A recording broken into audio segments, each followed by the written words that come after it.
Sarah, a software developer at Wired Brain Coffee, just told us that they want to store a title and a description for each video. I told her that we could store this information as metadata on our blobs.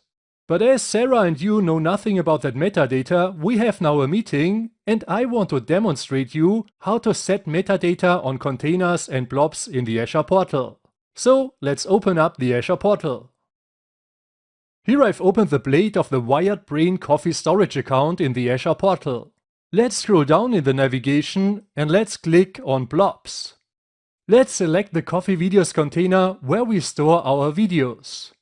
As you can see, the container has here a metadata setting. When you open that setting, you can store key value pairs here. So for example, we could define here a key creator and we just write in here Thomas Huber. And I click the Save button to save this metadata on the container. The same kind of metadata can also be stored on every blob. So let's click for example on this author MP4 file.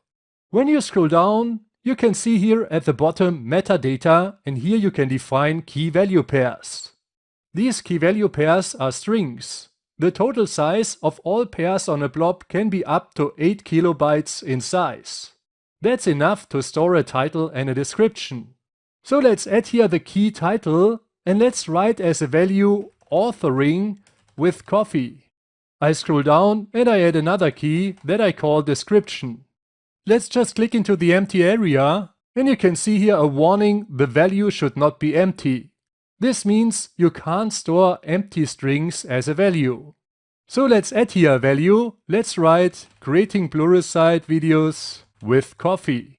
Let's click Save to save this metadata on the author MP4 blob. Now we have actually a title and a description.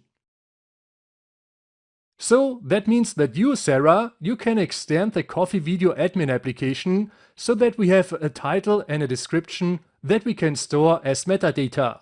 As usual, you can call the Coffee Video Storage instance where we implement the logic to access blob storage, and we will load and store that metadata for you.